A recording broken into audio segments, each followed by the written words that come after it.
Hail to the king, baby.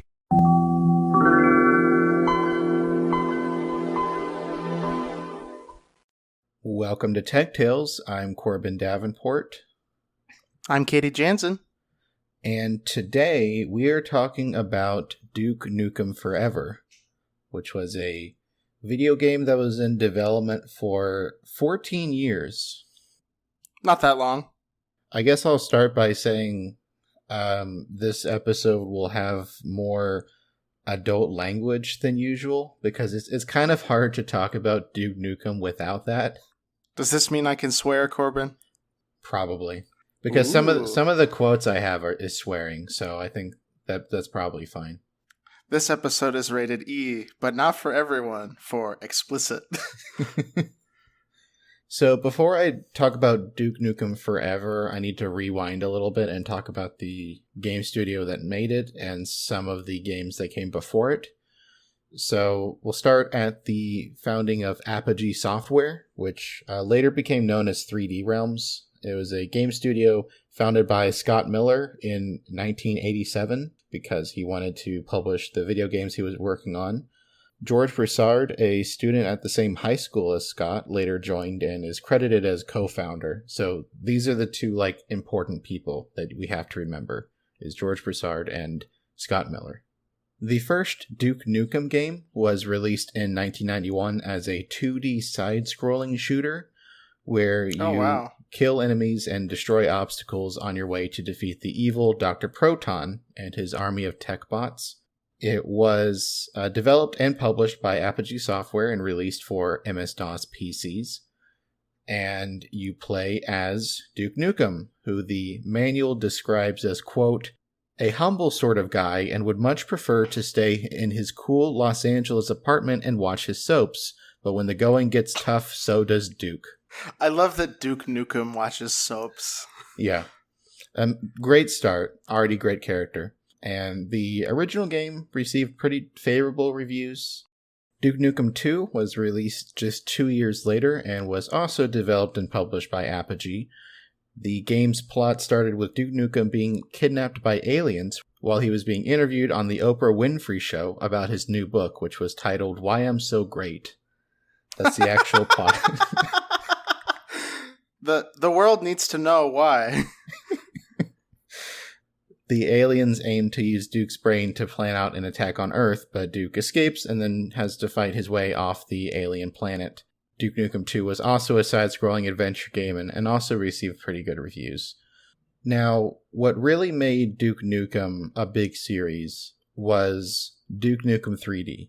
And this was released in 1996 under the 3D Realms name. This was the new name for Apogee Software. Okay. It was huge. This was a very, very popular game, very impressive game for the time. This one was a first-person shooter, and unlike most other early first-person games, many objects in the environment were either interactive or could be destroyed. Oh, that is cool. Yeah, so if you think back to Doom, there's not a whole lot of interactivity you have besides you're pressing buttons and sometimes platforms move up and down. But in this game you have if you shoot glass, it shatters, and then there's rooms that open and close, and there's little machines in the world that change when you interact with them, which was really cool for 1996. That sounds really cool. Duke was once again tasked with killing aliens. This time the aliens were abducting women from Earth, which later turns out to be a distraction to keep Duke occupied before a full invasion begins. They took Know Thy Enemy seriously. Yeah. Duke Nukem 3D helped establish the first-person shooter genre alongside games like Wolfenstein 3D, which came out 4 years earlier, and Doom, which came out 3 years earlier. So I've actually got some gameplay of Duke Nukem 3D we can watch to get a little bit of a feel for this.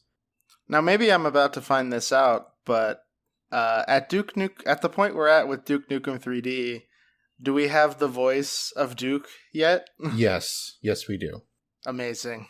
Duke's tough guy voice by John St. John, cheesy one-liners, and adult theme gave it a pretty strong personality, and both the dialogue and in-game world were sort of filled with jokes about other games and movies and TV shows.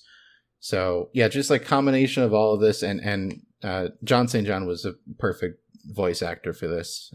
There's a lot of references which can get kind of like it fits the silly nature of the game pretty well. But I'll read some of the lines here from the game that Duke says. He says, "Mess with the best, you'll die like the rest," which is a quote from the movie Hackers. "I ain't afraid of no Quake," which is referencing both Ghostbusters and the game Quake. At one point, he calls someone, "You're an inspiration for birth control."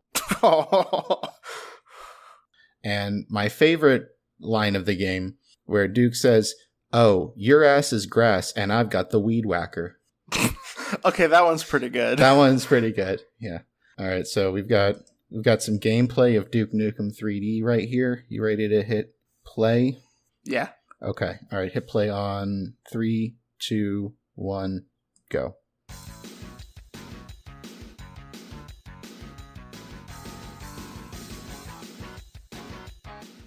Damn, those alien bastards are gonna pay for shooting up my ride.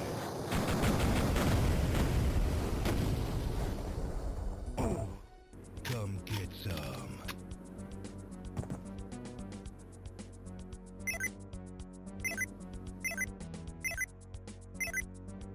Oh, the security camera is cool. Yeah.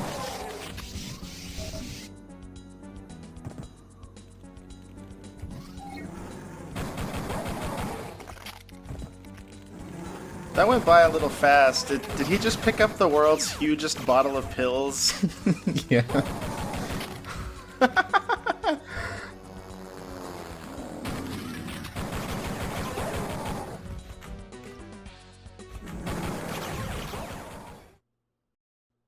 I'll link the clip we just watched in the show notes, and everything else we watch is down there too, and all the sources. But yeah, like Duke Nukem 3D is like very impressive for the time. Like it looks cool. Duke's going into rooms and like flipping the light switches on and off, and he's shooting a hole in a projector screen to go behind it. Oh, I didn't even think about the light switches. But that's really cool. Yeah, this would have blown my mind. I didn't ever play this kind of game around this time, but this is really neat for the era that we're talking about. Yeah, and this game received like very high acclaim from everyone. And in April 1997, 3D Realms announced a sequel called Duke Nukem Forever. There was no formal release date yet, but the studio predicted it would be complete within a year and, quote, well before, quote, Christmas 1998. That does not turn out to be true. So Christmas 1998, this is the original promised date. Yeah, sort of, yeah. It's still like an estimate, but yeah. Okay. Like, this is very off. It does not end up happening. You don't say. Yeah. Duke Nukem 3D was a big step forward in terms of technology and how you played the game. And 3D Realms wanted to keep that going. They didn't want to just make another Duke Nukem 3D. They wanted it to be another huge technologic bump. They wanted to raise the bar. Yeah, so early on, 3D Realms decided to license the engine from Quake 2 from id Software, which was like one of its big competitors in this space. The engine used in Duke Nukem 3D, which was called the Build engine, was incredibly impressive for the time, but 3D engine development was moving very rapidly, and 3D Realms didn't want to waste time building something that could top Duke Nukem 3D. So that's why they go and license the Quake 2 engine. And 3D Realms never confirmed how much it paid to license the engine, but co-founder Scott Miller called it a truckload of money. And some estimates say as high as $500,000, which adjusted for inflation in 2023 is $945 million. And this is still a studio of like a single digit number of people at this time. I don't think it's single digit, but it is still very small. Like definitely not more than I don't think it was more than 50 people. That's a lot of money for not a lot of people, and even like adjusting for inflation, sure, but like that's that's that's real numbers. Yeah, that's a lot of money. In May of 1998, an extended trailer for Duke Nukem Forever was revealed at E3 that year. So this is kind of the world's first look at Duke Nukem Forever is in May of 1998. And again, the original like hopeful ship date was in Christmas of 1998. So kind of bumping up against that. We'll watch the trailer for that now. Ready.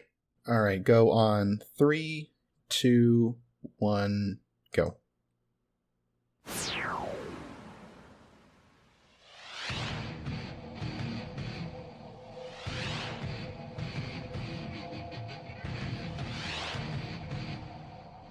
I was born to rock the world.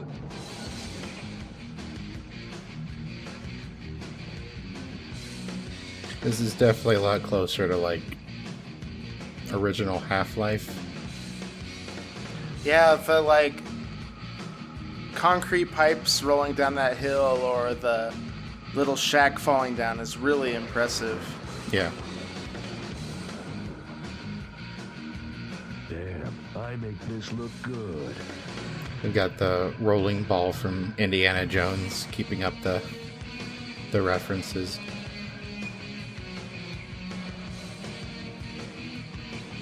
This is not a bad trailer. Like this game looks worth playing. It looks fun. It looks exciting. Like this is a good trailer as far as these things go.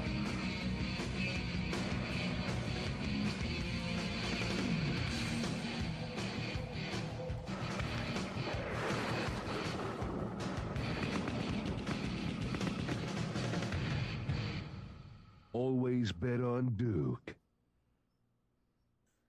All right. That looks pretty cool. That looks pretty cool. I enjoyed the lens flares. 3D Realms also confirmed that Duke Nukem Forever was set in Las Vegas this time, with Duke running a strip club, and then aliens invade yet again. He was running the strip club. Is that what you said? Yeah, he owned a strip club. His book must have sold pretty well. Yeah. A man of many talents. Multifaceted. Yeah. Duke Nukem. Yeah. I mean, you shouldn't put all your investments in one place. So smart businessman, Duke Nukem. He has a diverse portfolio of assets. So even though that trailer was pretty good and people were pretty hyped up for it at the time, 3D Realms co-founder George Broussard was reportedly unhappy with the results from the Quake 2 engine, especially because it struggled with larger open environments. So like a big part of this game was that you were around the area of Las Vegas and it really struggled with rendering like a lot of desert out in the distance. And just like sort of these larger open world environments as a whole. Because like also when you look at Quake 1 and Quake 2, where this engine came from, like they're not really doing a lot of huge open environments. They're sort of in these like, indoor tight room rooms areas. Yeah. and corridors, and like there was that staircase, but it's all confined and contained. Yeah, like it wasn't really built for that. And Broussard was impressed with the Unreal Engine, which was released by Epic Mega Games only a few months after the Quake 2 engine, which is the company that we now know as just Epic Games. Their games have ceased to be mega. Yeah, just Epic. Even though it would require starting almost from scratch, Broussard and the development team decided to switch to Unreal Engine. So, it's pretty unusual for a game to show off a pretty big trailer and then switch engines. That doesn't happen a lot. That is a bold choice. Yeah. I'm going to read a section from a Wired article from December 2009 by Clive Thompson. This is a really great article. I'll put it in the show notes. It goes over a lot of like why this game did not go well. The article said, quote, Broussard simply couldn't tolerate the idea of Duke Nukem Forever coming out with anything other than the latest and greatest technology and awe-inspiring gameplay. He didn't just want it to be good, it had to surpass every other game that had ever existed, the same way the original Duke Nukem 3D had. But because the technology kept getting better, Broussard was on a treadmill. He'd see a new game with flashy graphics technique and demand the effect be incorporated into Duke Nukem Forever. One day, George started pushing for snow levels, recalls a developer who worked on Duke Nukem Forever for several years, starting in 2000. Why? He had seen The Thing, a new game based on the horror movie of the same name, set in the snowbound Antarctic, and he wanted it. If this doesn't sound like a recipe for success, I don't know what does. Article continues, the staff developed a running joke. If a new title comes out, don't let George see it. When the influential shoot-'em-up Half-Life debuted in 1998, it opened with a famously interactive narrative sequence in which the player begins his workday in a laboratory, overhearing a co-worker's conversation that slowly sets a mood of dread. The day after Broussard played it, an employee told me the co-founder walked into the office saying, "Oh my god, we have to have that in Duke Nukem Forever." Quote. So definitely a pattern emerging of there's a cool new thing, it has to be in this game, to the point where the people working on it are concerned. It sounds concerning. Yeah. By the end of 1999, Duke Nukem Forever was still nowhere near complete. But 3D Realms did show off another trailer at E3 2001, which we will now watch. We got trailer number 2. Trailer number 2, engine number 2. Engine number 2, yes. Okay, ready. All right, go on 3, 2, 1, go.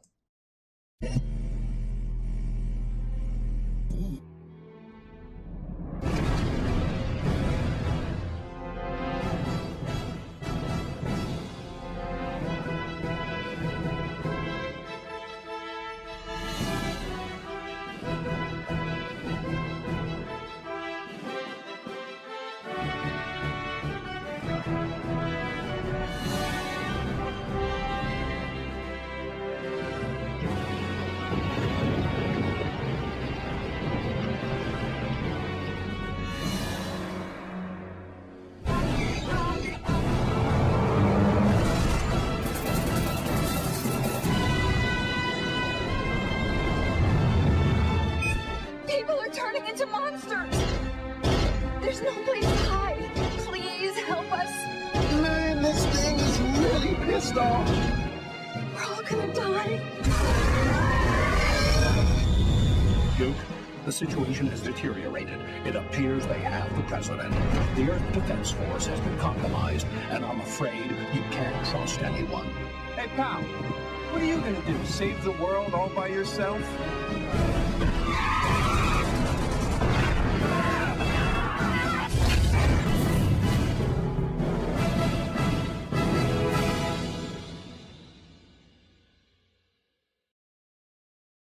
I have to say, I'm a lot more impressed than I could have expected about the facial models on those people. Now it's a trailer, so wait until it's in the game. But that looks pretty decent, I would say. And I'm looking at it in the context of today. So back then, that's pretty good looking, I think. Yeah, there's a lot of open areas around Las Vegas. There's a big panning shot where you're looking around the Las Vegas Strip. There's a part where it's a car chase scene, and then there's other parts where you're on, again, moving areas are still kind of a big highlight here. You see a couple shots of Duke using vending machines and stuff in the style of Duke Nukem 3D. Yeah, there's a few parts in this that do look a lot like the original Half-Life. Very Black Mesa facility. At the end, it does say when it's done is the release date. When it's done. When it's done in the trailer. And that had become a common line at 3D Realms whenever someone asked when the game would come out, which is a good response for an open source software project or a side hobby or something. Not that good for a game that's already several years behind its original release schedule. Yeah, like if you like start from there, like it's coming when it's done, and then you put a date after that point, and then like you meet that date, or maybe delay one or two more times after that, a short amount. But like having a date, and then blowing past it and then switching to when it's done is it's not a great look. Not great, no. And what's funny is an unfinished build of the game from around this time later leaks online in May of 2022, which also I think I remember hearing about this. Yeah, that included a bunch of unfinished levels and the source code and the level editor. And so, like, you can find gameplay of people playing this. I watched a little bit of it. It's pretty interesting, but it's very not finished. Like, there's only a couple areas you can really go through. I really love that we have this as like a piece of history, though. Yeah, it's a very interesting insight into game development at this time. So that trailer was at E3 2001. By 2003, there were still only about 18 people working on Duke Nukem Forever full-time. That's not an unusual amount for game development in the mid-90s, but most major games at this point had teams of 50 people or more working on them, and of course now that number is much larger. Like when a big game comes out from a big studio, that's like thousands of people working on it in some capacity. And that was kind of another sign that the 3D Realms co-founders were still very much operating as a 90s game company. One of the co-founders, Scott Miller, said later that he realized Duke Nukem Forever was in deep trouble around 2004. According to a blog post he wrote much later, he approached Digital Extremes to take over development in 2004, which was the studio that co-created the Unreal series of games and is now best known for the online game Warframe. So, pretty talented people over there. And Digital Extremes was reportedly excited to take over the project.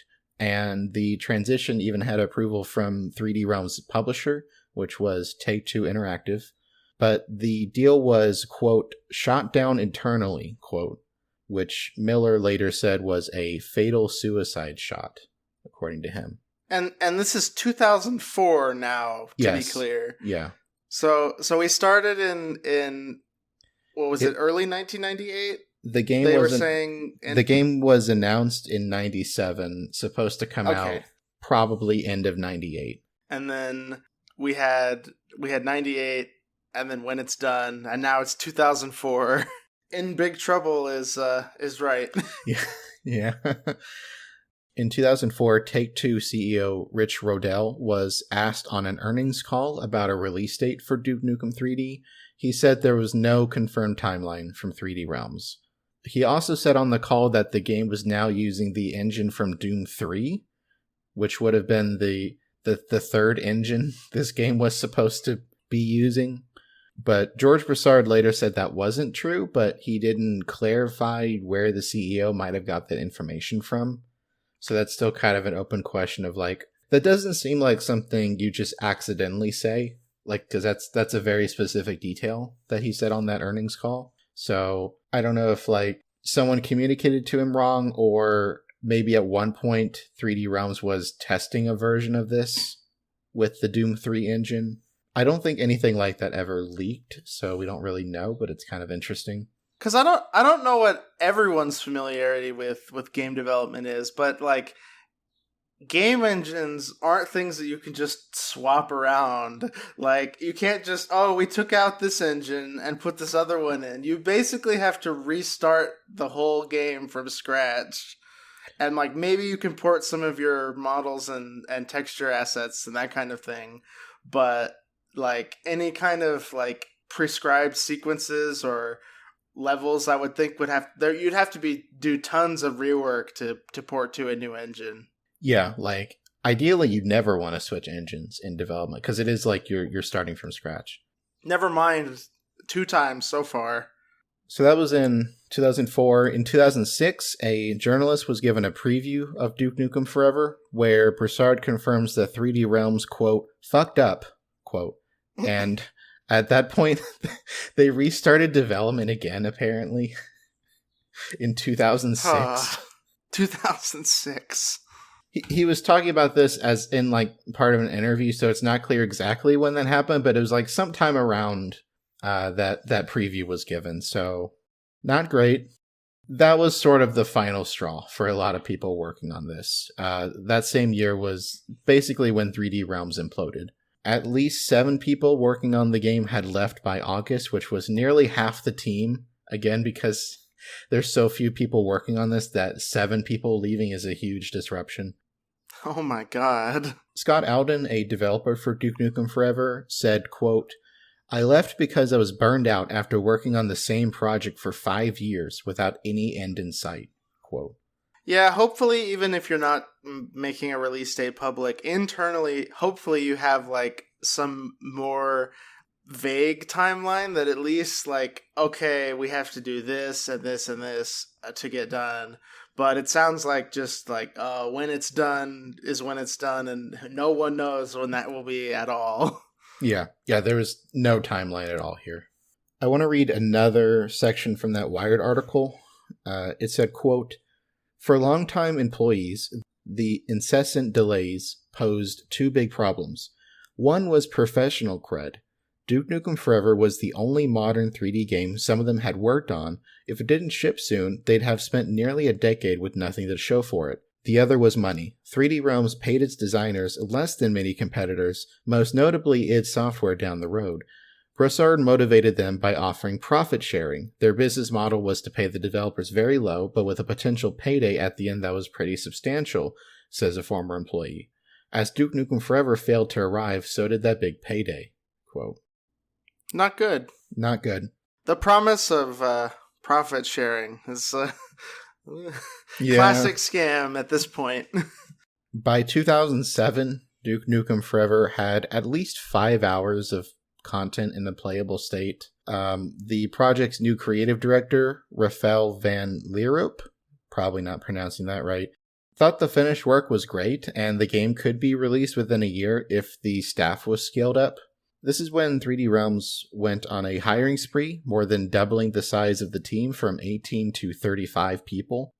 The new staff included Brian Hook, who took on the role as project lead, and he frequently blocked Broussard's requests for changes to the game so it could actually ship on time. So finally there was someone at 3D Realms that was like, no dude, we're done. You can't add anymore. We got to get this out. That sounds like an unenviable position to be in. Yeah, we effectively telling your boss repeatedly, like, no. But good on him for standing up to him like that. Yeah, and in early 2009, 3D Realms requested $6 million from its publisher, Take-Two Interactive, to finish Duke Nukem Forever. By this point, the co-founders Broussard and Miller had spent around $20 million of their own money on development for the game, and the current team was expected to cost a few million more per year until they could get it out the door. So one of the interesting things here is Duke Nukem 3D made a lot of money. It made a lot of money, and they made expansions for it that made money. They were contracting other studios to create a lot of those expansions. So this whole time they were just burning through profits from that, and it wasn't a big deal. But again, this is now 2009, and they're basically out of money. So this is really the first time they go to their publisher and actually. So 2009, we're over 10 years on at this point that it should have been out supposedly. Yeah. The gaming landscape is totally different now. You've got Call of Duty and, I don't know, Metroid Prime and so many more first-person games now than even there were back then. Yeah, I think probably my favorite game from around this period is the original BioShock in 2007. This was 2 years after BioShock. Oh, I didn't even think about BioShock, but yeah. Yeah. So, and granted, that's immersive sim that's sort of a different category, but it's in the same like general first-person game. And Take-Two and 3D Realms went back and forth about how much money would be provided, but 3D Realms ultimately rejected Take-Two's counteroffer, which reportedly was $2.5 million up front and another $2.5 million when the game was completed. That was reportedly what Take-Two was willing to give them, and 3D Realms didn't take it.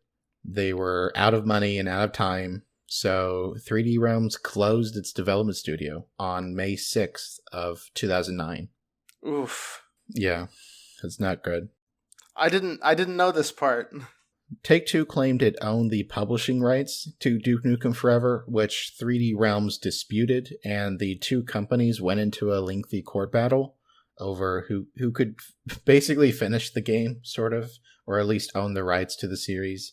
And this is when Gearbox Software, another game studio in Texas, saved Duke Nukem Forever, saved this project. One of the founders at Gearbox, Randy Pitchford, previously worked on Duke Nukem 3D at 3D Realms, and he wanted to see the game actually be released. Like, this was very important to him personally. He used to work at 3D Realms, and a lot of the other people at Gearbox used to work there or were just very excited for this. So there was like a personal interest in saving this game.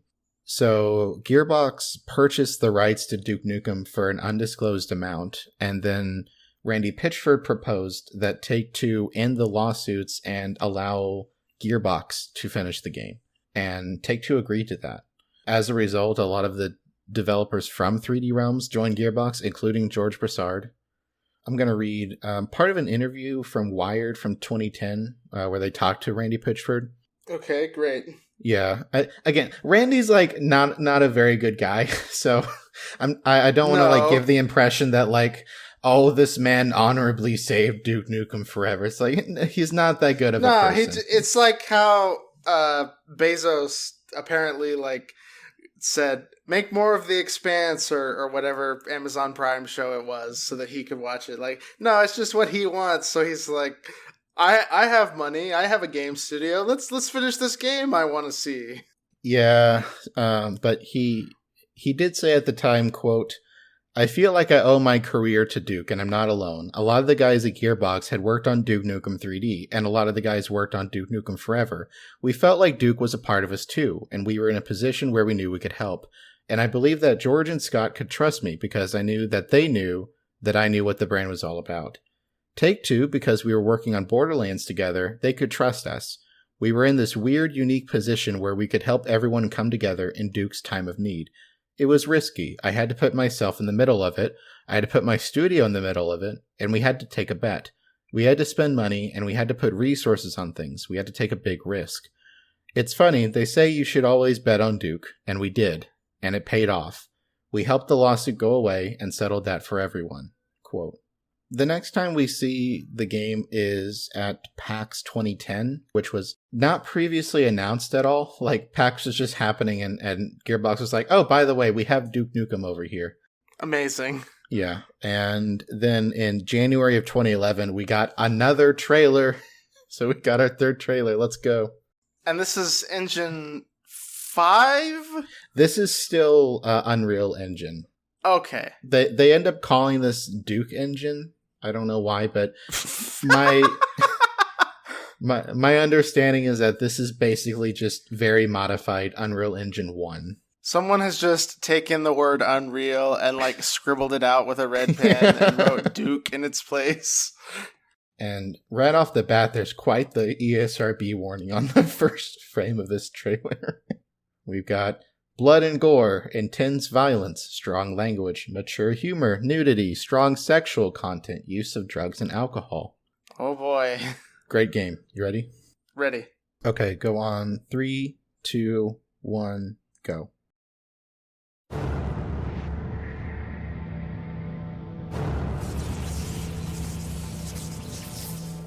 They used to tell stories of a man who saved the world. A man whose very presence sent aliens running back to their motherships. A man who disappeared without a trace. When the invaders came back, They came back angry.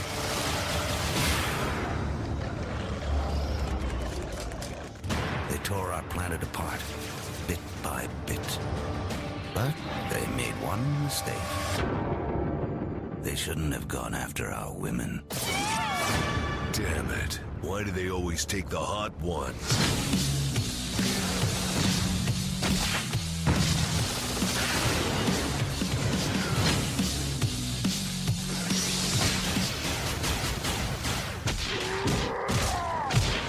Right in the jewels.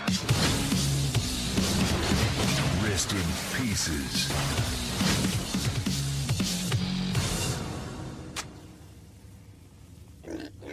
What?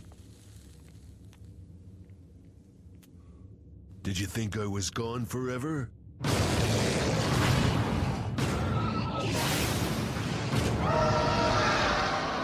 Hell, I'd still hit it.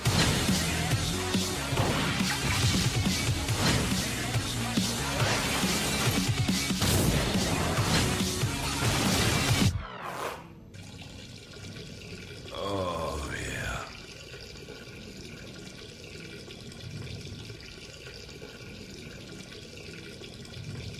Ooh.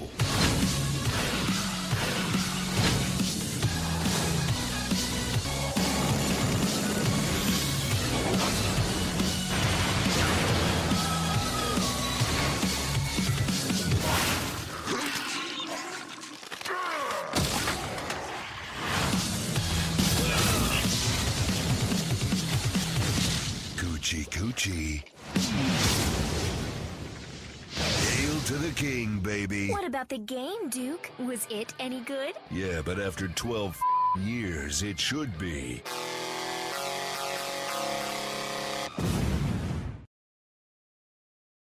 I love putting in your trailer the text, "We're fucking bringing it." Like, Yeah, that's...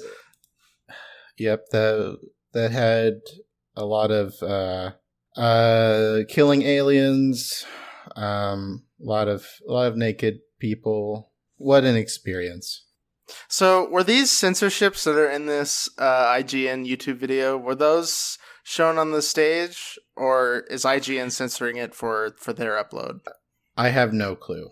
Okay. The game is uncensored, but It would be pretty funny if, like, the game censored it. So, like, the censor bar just appears.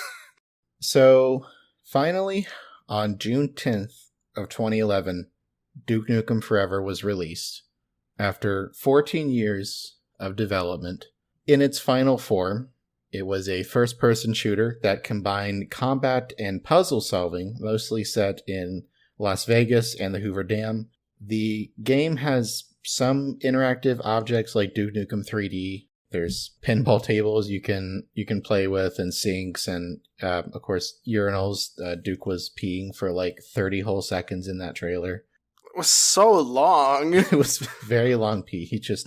The plot once again involves aliens attacking Earth and Duke coming to the rescue. Eventually, it's revealed that the aliens are forcibly impregnating women to create more aliens. So that's the plot. The game earned a score of 54 out of 100 on Metacritic, Ooh.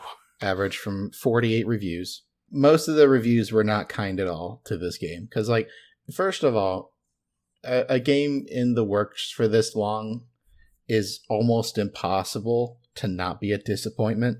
Like, you've created way too much hype. The stakes have gotten so high. What you have to live up to is just, it's become a mythology unto itself, and you can't ever live up to that.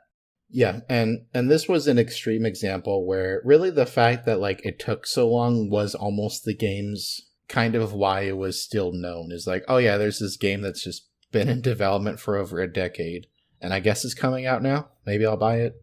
Most of the reviews complained about the dated graphics, slower gameplay, and the loading times. Especially on console, the loading times are really bad. I'll read some reviews. Again, like, the links for all of these are in the show notes. You can read the full reviews. They're interesting. I'm just grabbing sections from here. GameSpot said, quote, There's nothing sexy, provocative, or sly about Duke's portrayal in this long-awaited sequel. In Duke Nukem Forever, there is little joy, little excitement, and little fun. That is, unless your idea of fun is to catch an occasional glimpse at digital nipples while you jump and drive around, and only occasionally shoot a few brain-dead aliens. Ars Technica, which was probably the most brutal review I found from the time, said, quote, "In another scene, a woman sobs and asks for her father. You see the woman in the alien craft are being forcibly impregnated by the aliens, and during your journey, you hear a mixture of screams and sexual noises. After I accidentally blew up a few of these female victims in a firefight, Duke made a joke about abortion. This is what passes for humor in the game. It's not racy, it's not funny, and it makes you feel dirty. Every time I put the controller down, I felt the need to rub my hands on my jeans as if the game were making me physically dirty.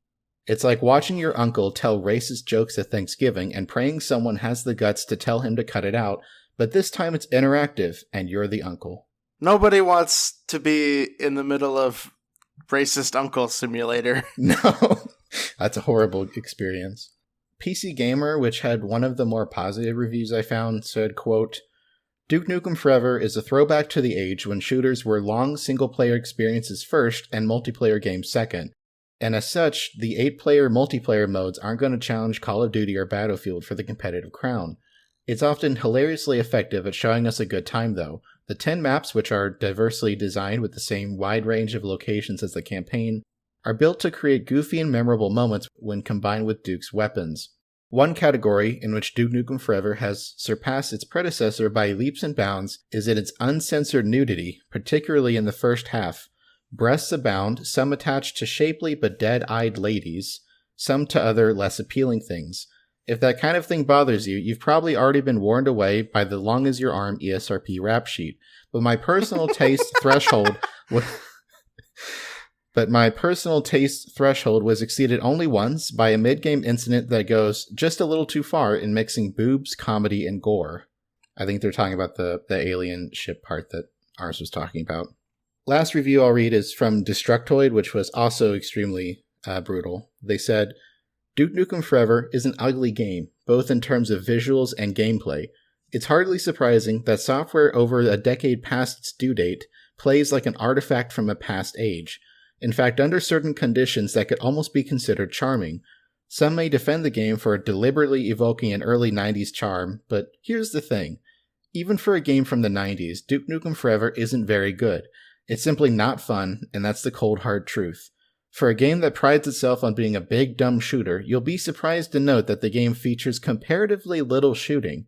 A huge portion of the game is given over to awkward, badly designed first-person platforming and physics puzzles ripped straight out of Half-Life 2, with not even a fraction of the ingenuity found in Valve's games. After the rehash of the Duke Nukem 3D boss fight at the start of the game, it'll take 30 minutes before you're even given a gun. If you're expecting a non-stop roller coaster of violence, then prepare to be disappointed. Instead, look forward to making Duke jump around with horrible controls that see him sliding and bouncing from surfaces more often than not. Look forward to mind-numbing sections in which you find barrels to weigh down cranes. Look forward to an entire level where you have no weapons or combat, and instead need to find 3 random items to give to somebody for no good reason whatsoever, before being rewarded with 10 seconds of unnervingly animated lap dancing." Oof. But hey, those are some nice trailers. It sure looked cool 10 years ago. Yeah. Yeah, so I played a few hours of Duke Nukem Forever, because I'd never played this game at all, and I just got an Xbox Series X a few months ago, and you can still buy it on there and like play it through the backwards compatibility thing. Yeah, so I kind of liked it at the start because it felt like a shitpost. I think that's the best way I can describe it. It's just like you're starting off and you're playing as Duke Nukem in his giant casino he's built that's like a shrine to himself, and it's just making like the worst possible jokes, and like every wall has like posters of Duke doing something, and it's pretty funny. Shit posting is hilarious. So that's like a whole vibe unto itself. And so if you can pull that off, like there's merit to be had there, but you're really walking a tightrope by trying to do that or by doing that, and the cost of failure is high. Yeah, a lot of the start of the game is in Duke's Casino, where like in one part you play through the same area as normal sized Duke, and then you play it through as Duke shrunk down by aliens to like action figure size, and you're in like this RC car and you're going around the same areas, and it's kind of cool. I thought that was kind of fun. That's a really fun concept. Yeah, and you're like jumping on top of tables to get to areas, and I thought that was kind of cool. Eventually you go back to like normal sized Duke and you get to these big outdoor areas that are just like, they don't look good, which is really weird because if you think about Las Vegas, that's such a vibrant environment for like a video game. Like you can do a lot with that, and it just kind of looked really bland, and I don't really know why.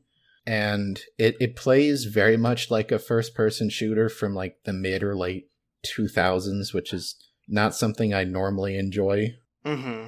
BioShock was, I think that was 2007, and this is 2011. Mm-hmm. And like I played BioShock even on the like original PS3. That looked way better than this. And I did get to that part with the alien ship where there's like weird like moaning women. I was like, this is kind of weird. I'm just gonna try to get past this part as quickly as I can. And then I got to that boss battle that's in the trailer for a second, where you're like shooting this giant alien with 3 boobs, and the boss battle is not fun. And I was just like, okay, I think I'm done now. I don't need to play anymore. I've seen enough. Yeah, I'm like, all right, I don't think this is going to get more fun. I think I need to quit. I think the way they set up Duke Nukem is pretty funny. He's supposed to just be like generic 80s, 90s action hero, manly man. Kind of in a way that's like, I don't think is necessarily aged poorly or anything like that.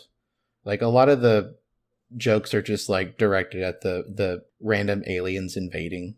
If I remember correctly, there's like one joke, I think, where Duke says the F word and not fuck the other one. Aww. Yeah, so it's like I don't know, like part of me, I like that Duke Nukem exists, and I think he's mostly fine in this game because he's sort of just being a silly dude who also is like, I'm great. I think I'm great. I look hot. And like, I think we all could use more of that attitude. But sure, there was some parts of this that were like, I don't know about this, guys. And I'm willing to chalk that up more to just like weird writing than something inherent to Duke. So Scott Miller from 3D Realms wrote in a blog post much later, he said, quote, "In the end, we worked out a deal to somehow barely save the project with Gearbox Software and basically handed over the future of the Duke brand to them with the idea that they'd finish the game. A year or so later, it was released. It's a very sad story no matter how you look at it. It brought 3D Realms to its knees, all of our development team left or was released, and the 3D Realms name is now owned by someone with no connection to our past. I do hope that Gearbox can resurrect Duke Nukem at some point.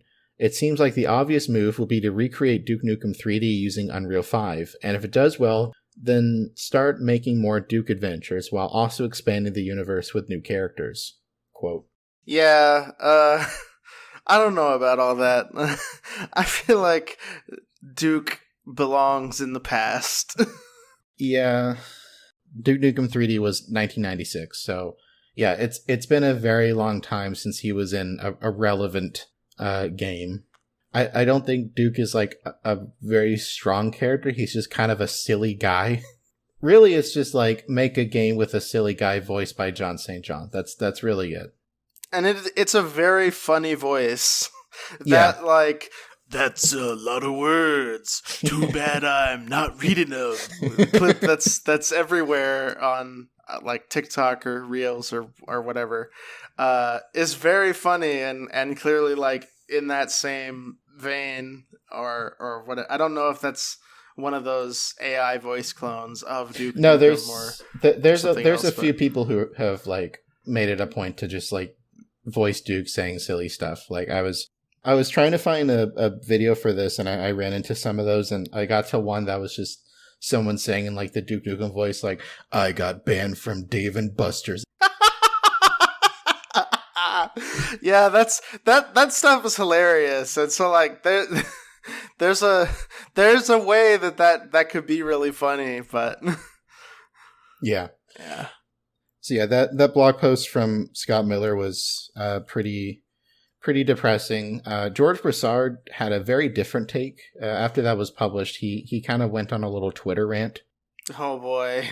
He said, quote, Scott's a clueless narcissist whose actions are what led to Gearbox's suits and friction that led us to losing 3D Realms and the Duke intellectual property. Mind-blowing, the nonsense he spews. Not surprising due to his depth of manipulation and narcissism. Least I've had the class to keep my thoughts private. Jeez. I can imagine in his position, like, maybe he's projecting a little bit because he was, like, in charge of the development of this game. Maybe just a little. Yeah, like that. And again, like, that Wired article and other stuff like it very clearly had people working at 3D Realms who were like, yeah, he just kept adding to the game. Don't let George see it. Yeah, there was never a release schedule. Like, we couldn't tell this dude no. In 2017, a Gearbox representative said that there were no plans for a Duke Nukem game. As far as I know, that hasn't changed. There is a movie in development. Oh God. Yeah. So we'll see how that goes. Pretty mixed track record on video game movies. That'll be the third video game film from Illumination. Man, they did Mario and Zelda and now Duke Nukem. This is a really new direction. Oh my god, what if it's just Despicable Me, but they replace Gru with Duke Nukem? Get these fucking cookies away from me. Cookie robots. I'll show you a moon. I said dart gun.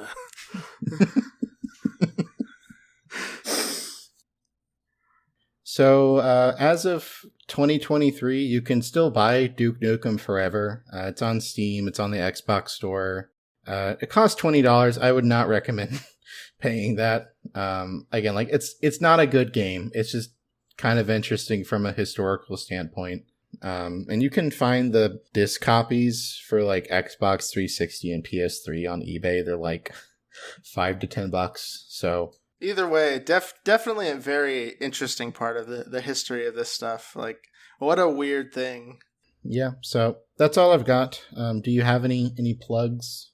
I'm at 347 online at tech.lgbt on Mastodon, or you can follow my game dev stuff at Conundrum at mastodon.gamedev.place. And you should buy my video game, Cold Light, which is very fun. Yes. And your game did not take 14 years, I believe. That's correct. It did not. TechTales is also on Mastodon at techtales@mas.to. Also on Twitter at TechTalesShow. The links for those are in the show notes. Also, all of the sources and videos are in the show notes, along with links to support the show if you feel like doing that. Thank you for listening, and we'll be back in your podcast feed soon.